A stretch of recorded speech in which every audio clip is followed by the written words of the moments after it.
Now let's talk about using proportions to find unknown lengths on similar figures. So let's look at our example here. We have an H here. I can see that it's 5 inches tall and it's 4 inches wide. Okay. It says you are designing a poster. A sketch for the letter H is shown. The letter will be 9 inches tall on the poster. If the two letters are similar, what is the width of the poster? Well, it just told us that they're similar, so I know when I hear that I can use a proportion to solve this, okay? So the H on the poster, sketching is always a good thing. Tells me it's going to be 9 inches tall.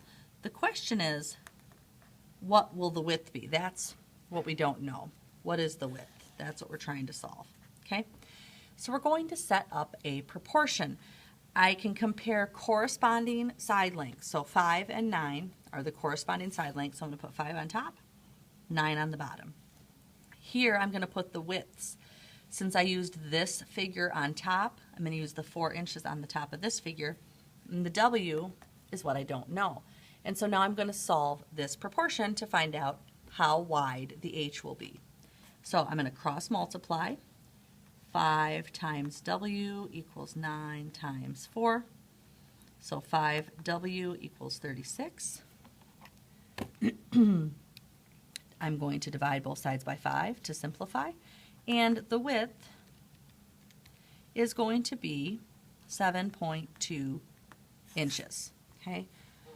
So do the same thing for this problem. We're using this same figure here. Okay?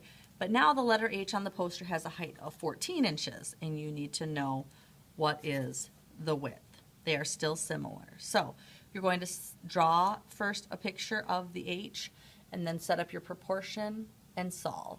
So go ahead and pause the video and do the work, and then restart to check. All right, so here's my H for the poster. It says it's 14 inches tall, and I need to know what is the width.